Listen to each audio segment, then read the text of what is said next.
بسم الله الرحمن الرحيم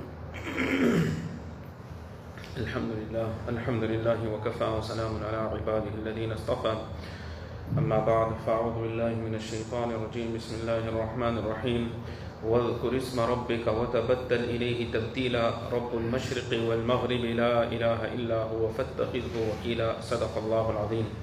Last week we had discussed one aspect pertaining to the dhikr of Allah Tabaraka wa Ta'ala.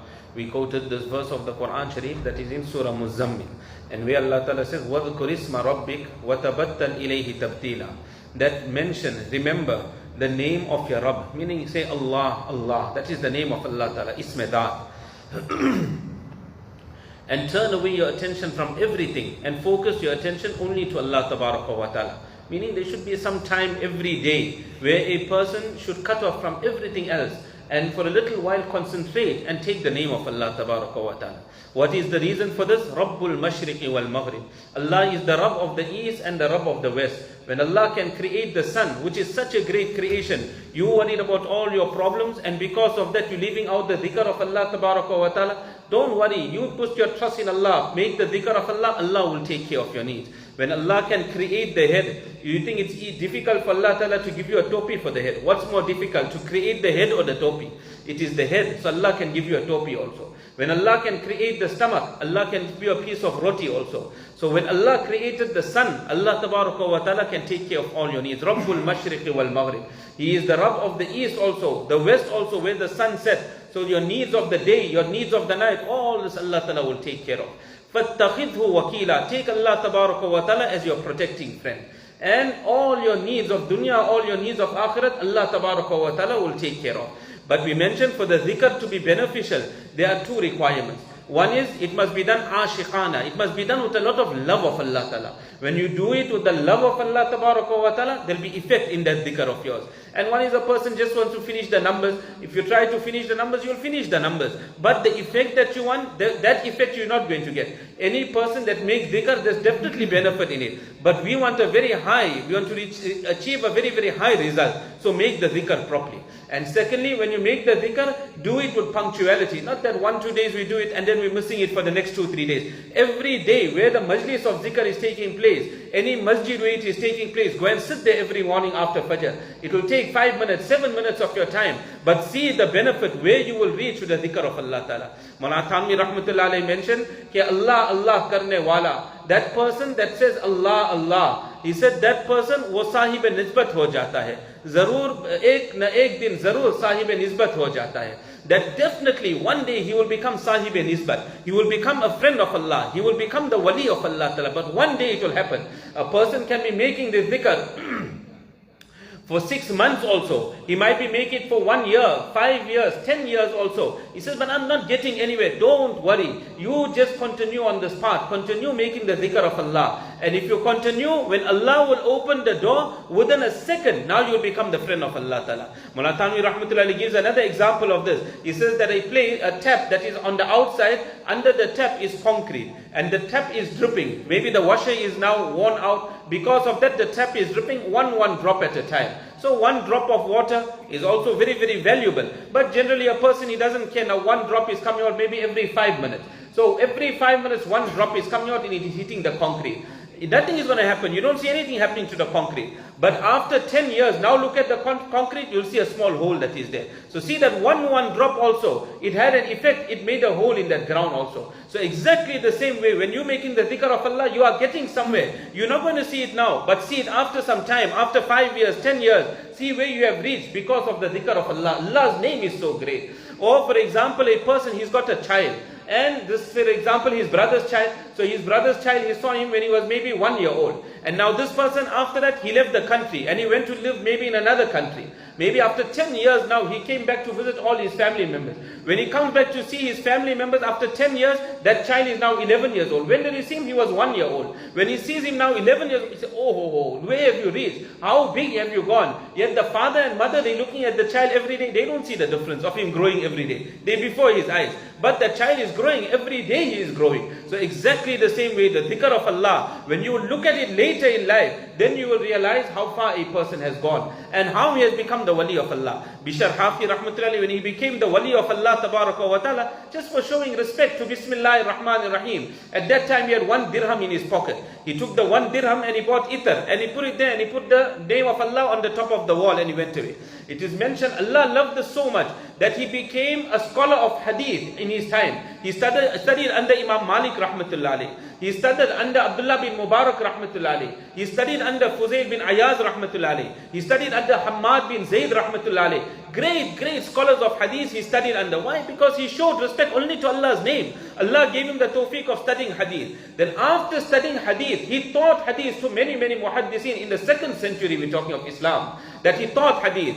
But later on he didn't remain in the work of hadith because his taqwa was such that he was one that had renounced dunya, given up dunya. So he just wanted to make the ibadah of Allah. So he gave all this up and he remained for the rest of his life in the ibadah of Allah. He reached such a stage that Fuzail bin Ayaz rahmatullah, he said, if a person has become hafiz of Quran, we have memorized Quran now, that is already done. And he says next you have studied Jamia Thawri, Jamia Sufyan. This is where Fuzail bin Ayaz rahmatullah wrote a kitab where he took all the fatwa of Sufyan Thawri rahmatullah on all the masail of fiqh and he gathered it in one kitab and he called it Jamia Sufyan. He said if you studied Quran and in other words you studied the masail of deen, you know all the masail of deen where you can practice upon sharia. He said now leave everything and just make the ibadah of Allah. Meaning don't worry about only acquiring knowledge and going ahead. Worry more about amal in your life. Today also that is a sickness where everyone wants to acquire more and more. Our females, they also in the circular side sometimes, in the dini side sometimes,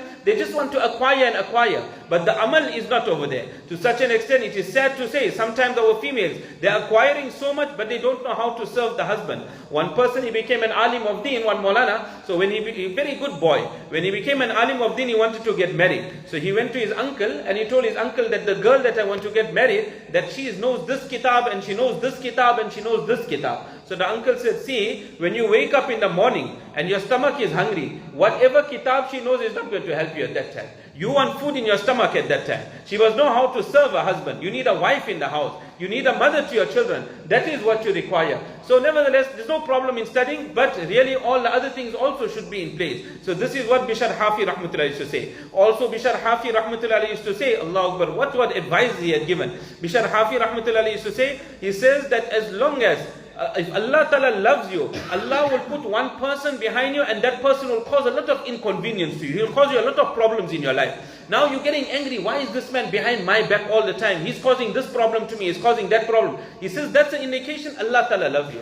Sufyan Thawri rahmatullah used to say, if nobody causes inconvenience to you, everything is running well. Everybody just loves you all the time. Something is wrong with you. That is why Rakim Saheb rahmatullah used to say that those that have their problem, those ulama that have problem, don't worry. You are ala min hajin nubuwa. You are upon the path of nubuwa. And then Bishr Hafi rahmatullah also used to say this, that if you want honor in this world, he says, number one, don't ever ask anyone for anything. The moment you start asking people for things, immediately you'll lose your respect, you will lose your honor. Don't ask people for anything. Number two, he says, don't speak of people with their evil. Whatever wrong they got in their life, don't mention people with the evil. Speak about the good of people, no problem. But don't speak about the evil of people. And the third thing is to say, don't accept the dawat of anyone. Now we will see that is the sunnah of Nabi sallallahu alaihi wasallam. So obviously there's explanation to this. In the time of Bishr Hafi rahmatullah alayhi, when people used to give dawat, there was no ikhlas in that dawat. They never used to give it with respect and honor. If a person, he gives you a dawat with respect and honor, and everything is accordance to Sharia there, no problem. By then you will accept that dawat. It is mentioned when he passed away in approximately the year 224, 227. His janazah, so many people came for his janazah namaz that in the morning when the janazah left the home, it is mentioned after Fajr it left home. When it reached the Qabristan, and in those days how far could the Qabristan have been? Must have been very close, couple of miles away perhaps. So by the time it reached the Qabristan, it was Maghrib time. From the morning till the evening, so many people had attended his janazah namaz. After he was buried, one person by the name of Mohammed bin Fatah rahimahullah, he saw him in the dream. So he saw a huge dastarkhan and he saw that he is eating from the dastarkhan. So he said, how did it go for you? He said, oh Allah Ta'ala forgive me. He was a drunkard. He was such a drunkard that he picked up that name of Allah, he put it on the wall and he went in the bar. So he said, Allah forgive me. Allah Ta'ala said that in Jannat, everything is mubah, everything is permissible for you, that eat wherever you want in Jannah. No problem for you whatsoever, you can eat in Jannah freely. Why? Because you control your nafs in dunya, so everything in Jannah is for you to eat today. So then the Muhammad bin Fatah rahimahullah asked him, he said, what happened to Imam Ahmad bin Hanbal rahmatullahi alayhi? I don't see Imam Ahmad bin Hanbal rahmatullahi alayhi, who was the great Imam of the Hanbali mazhab. He said, what happened to him? He said, he's standing at the entrance of Jannah. He is making shafaat, he's interceding, and he's pulling all those people that said that Quran is not the creation of Allah tabaraka wa ta'ala. This was a great masla in the time of Imam Ahmad rahmatullahi alayhi, where some people said that the Quran is a creation of Allah. Imam Ahmad said Quran is not the creation of Allah. The Quran is a sifat of Allah, is a quality of Allah tabaraka wa ta'ala. Allah ta'ala is from forever, and Allah will always be there forever. So this is a quality of Allah that is with Allah tabaraka wa ta'ala. So Imam Ahmad rahmatullahi said it's a sifat of Allah, it's a quality of Allah, it's not the creation of Allah. Because of this, Imam Ahmad rahmatullahi was put into prison, and he was lashed in prison, but he never gave up. Whatever was his viewpoint and whatever he was mentioning, he stuck to this. So when this person saw him in the dream, he said, all those that believe that Quran was not the creation of Allah but the sifat of Allah, he is pulling all of them into Jannah. So the zikr of Allah ta'ala. So see, in a moment, where didn't he reach? He just picked up the name of Allah and he slept, and there he reached the highest stage. In our homes, we want our homes spick and span, and yes, that's how our home should be. A Muslim is clean and tidy. The street also should be clean and tidy. We don't mess places where people are resting, where there are fruit-bearing trees. We don't mess the rivers. All these things we take care of. Everything should be spick and span. Everything should be tidy. But do we ever worry about the cleanliness of the heart? That what will cleanse the heart? It is actually the zikr of Allah tabaraka wa ta'ala that will cleanse the heart of a person. Mawlana Thanvi rahmatullahi alayhi, he mentioned under the verse, قَالَتْ إِنَّ الْمُلُوكَ إِذَا دَخَلُوا قَرْيَةً, that when the kings, they enter into a locality. So he said, who is referred to as the king? This is the incident of Sulaiman alayhi salam and Bilqis, but I'll just mention the part of Mawlana Thanvi rahmatullahi alayhi. Mawlana Thanvi rahmatullahi alayhi says that the innal muluk, that the kings, refers to Malikul Mulk, the king of kings, Allah tabaraka wa ta'ala. So when the kings, إِذَا دَخَلُوا قَرْيَةً, when they enter a locality, what is the locality? The heart of a person. So when Allah Ta'ala comes in the heart, when you're saying Allah, Allah, you're taking Allah's name, Allah is coming into the heart. إِنَّ الْمُلُوكَ إِذَا دَخَلُوا قَرْيَةً أَفْسَدُوهَا. All the sicknesses that are in the heart, Allah Ta'ala will destroy. أَفْسَدُوهَا, Allah will destroy all those sicknesses. Whether it's pride that you got, whether a person has got love for woman, a person has got love for wealth, a person got anger in him, whatever illness, he can't control his eyes, whatever is there, when Allah will come in, all this will get destroyed. Why? Allah came into the heart. The King of Kings came into the heart. وَجَعَلُوا أَعِزَّةَ أَهْلِهَا أَذِلَّةً. And the honorable people will be humiliated. Meaning all these sicknesses that of the heart, Allah will humiliate them, Allah will take them out of the heart. Now a person, he becomes the wali of Allah tabaraka wa ta'ala. Hazrat Mawlana Jalaluddin Rumi rahmatullahi gave an example of this. Mawlana Rumi rahmatullahi said that in the time of Sulaiman alayhi salatu wasalam, there was a mosquito. So the mosquito, it was now sucking the blood of a person. So whilst it was busy sucking the blood of that person, the wind came. And the wind came with a force. Normally the wind has force, so it blew the mosquito away. The mosquito got very upset that was my risk and that was my sustenance.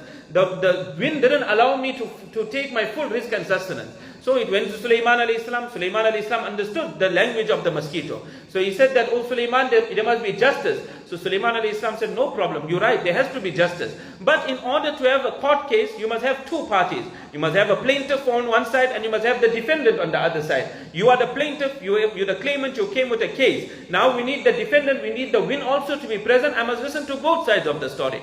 So mosquito was happy, told Sulaiman alayhi salam, you summon the wind also to come. So Sulaiman alayhi salam summoned the wind. So when the wind came again the force of the wind. So the mosquito again, they couldn't stay there, now it flew away. So Sulaiman alayhi salam started laughing. He said, where are you going? Now the defendant has come, where are you going? He said, that is my problem. That whenever I want to stop somewhere, I want to stick around somewhere, wind comes and it flies me away. So Mawlana Jalaluddin Rumi rahmatullahi, what he takes out the lesson from this incident, when Allah, just that one Allah, once it will come into the heart, nur will come in the heart, light will come in the heart. When that will come into the heart, all the wrongs in the life of a person will come out now. Person says, I can't wake up for Fajr, too hard for me to wake up for Fajr every morning. I try but I fail. No, you just sit in the Zikr Majlis and see how Allah will allow you even to wake up before Fajr also. A person says, I try to give up certain guna, I've tried, but again I fall. I try again I fall. No, you come and sit every morning in the Zikr Majlis. and see where you will reach with this. I will finish on this. Hazrat Abdullah Dhul Bajadeen Rahmatullah alayh.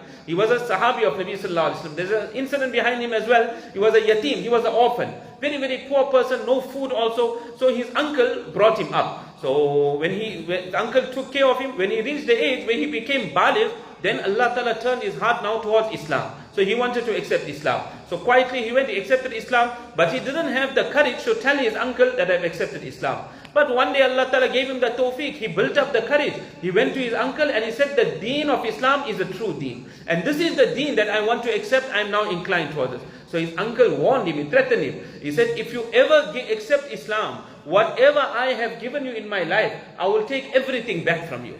So he said that the love of Allah is also such a thing that no matter what happens, a person is prepared to give his life. That I will give my life for Allah Ta'ala, but I won't give up my deen. The magicians in the time of Musa alayhi salam, when they brought Iman, they just brought Iman. Pharaoh said, I'll kill you all. They said, do what you want. Inna ila rabbina munqalibun. We return to Allah. Our thawab is by Allah. We don't care about all this. So he said, whatever you want to do. I'm going to accept Islam. So he told him, the clothing that is on your body, take off that clothing also. So he made him take off the clothing. His mother had given him one sheet, one piece of cloth. So what he did with the cloth, he cut the cloth into half. And half the cloth he used as the bottom cloth. And half the cloth as the top material.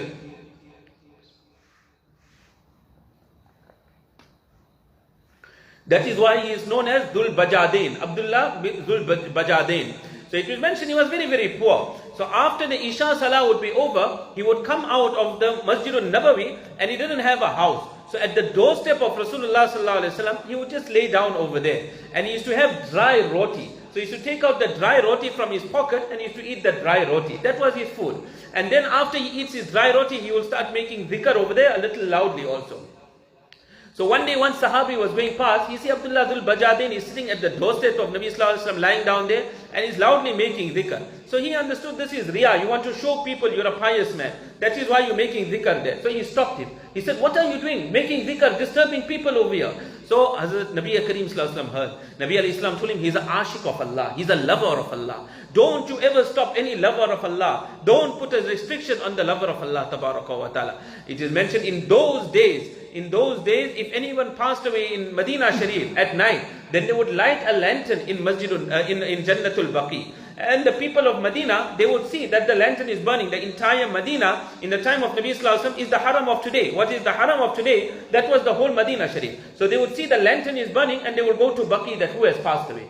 So when they saw the lantern is burning, they all went to Jannatul Baqi. Hazrat Abdullah bin Mas'ud radiallahu ta'ala, he also went for the Janazah Salah. When they went there, who do they find in the qabr? Rasulullah Sallallahu Alaihi Wasallam. And what is Nabi Sallallahu Alaihi Wasallam saying? His hand is stretched out. He said, the man that sat and made zikr at my doorstep for his entire life, passed his body onto my hands. And Nabi alayhi salatu wasalam put him onto the ground. Hazrat Hakim Saheb rahmatullah alayhi says that when he made the dhikr of Allah at the door of Nabi sallallahu alayhi wasallam, Nabi sallallahu alayhi wasallam put him down in the qabr. Can you imagine when we sitting and making dhikr of Allah, we're at the door of Allah Ta'ala. And we're at the door of Allah, do you think Allah will leave us? Or Allah Tabaraka wa Ta'ala will take care and honor us? Definitely Allah Tabaraka wa Ta'ala will honor us. So the dhikr of Allah Ta'ala is really, really a very, very great thing. If you can only understand the value of this and how far it will take a person in life, Allah Ta'ala give me tawfiq and all of us inshallah. بسم الله الرحمن الرحيم اللهم صل على سيدنا مولانا محمد وعلى آل سيدنا مولانا محمد وبارك وسلم فاذكروني أذكركم أنا جليس من ذكرني दिल मेरा हो जाए एक मैदान हो तो ही तो हो तो ही तो हो तो ही तो और मेरे तन में बजाए आग वगिल दर्द दिल हो दर्द दिल हो दर्द दिल से बिल्कुल ही उठ जाए नजर तो ही तो आए नजर देखो जिधर ला इलाहा इल्लल्लाह मुहम्मदुर रसूलुल्लाह सल्लल्लाहु अलैहि वसल्लम لا إله إلا الله لا إله إلا الله لا إله إلا الله لا إله إلا الله لا إله إلا الله لا إله إلا الله لا إله إلا الله لا إله إلا الله لا إله إلا الله محمد رسول الله صلى الله عليه وسلم इलाही दिल में मेरे गैर का असर न रहे, सिवाय तेरे किसी पर मेरी नजर न रहे। तो कर बे खबर सारी खबरों से मुझको, इलाही रहूं एक खबरदार तेरा। ला इलाहा इल्लल्लाह ला इलाहा इल्लल्लाह ला इलाहा इल्लल्लाह ला इलाहा इल्लल्लाह ला इलाहा इल्लल्लाह ला इलाहा इल्लल्लाह ला इलाहा इल्लल्लाह ला इलाहा इल्लल्लाह ला इलाहा इल्लल्लाह मुहम्मदुर रसूलुल्लाह सल्लल्लाहु अलैहि वसल्लम। कोई मुझसे पूछे मैं क्या मांगता हूँ, मैं अपने खुदा से खुदा मांगता हूँ। वो हो जाए मेरा मैं हो जाऊँ उसका, यही रात दिन में दुआ मांगता हूँ। अता करते हो मुझको अपनी मोहब्बत, मैं उसके सिवा कुछ और नहीं मांगता हूँ। नाराजगी जिसकी दोज़ख से बढ़कर, उसी ज़ात की मसरदा मांगता हो। असल मुझे दुनिया की ख्वाहिश नहीं, मैं बख्शिश मरोज़े जज़ा मांगता हो। ला इलाहा इल्लल्लाह ला इलाहा इल्लल्लाह ला इलाहा इल्लल्लाह ला इलाहा इल्लल्लाह ला इलाहा इल्लल्लाह ला इलाहा इल्लल्लाह ला इलाहा इल्लल्लाह ला इलाहा इल्लल्लाह ला इलाहा इल्लल्लाह ला इलाहा इल्लल्लाह मुहम्मदुर रसूलुल्लाह सल्लल्लाहु अलैहि वसल्लम। अल्लाह अल्लाह कैसा प्यारा नाम है, आशिकों का मीना और जाम है। अल्लाह जल्ल जलालुहु ताला शानुहु। अल्लाह अल्लाह अल्लाह अल्लाह अल्लाह अल्लाह अल्लाह अल्लाह ईचे शीरीन सलाम, शीरो शक्कर मी शवद जानम तमाम। अल्लाह अल्लाह अल्लाह अल्लाह अल्लाह अल्लाह अल्लाह अल्लाह। कुल्लु मन अलैहा फ़ान व यबक़ा वज्हु रब्बिका ज़ुल जलालि वल इकराम। अल्लाह अल्लाह अल्लाह अल्लाह अल्लाह अल्लाह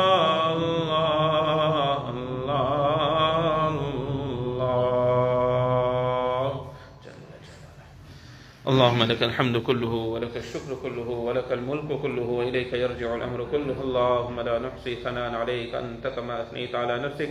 अल्लाहुम्मा सल्लि अला सय्यिदिना मौलाना मुहम्मद कुल्लमा ज़करहु ज़ाकिरून व कुल्लमा ग़फ़ला अन ज़िक्रिहिल ग़ाफ़िलून।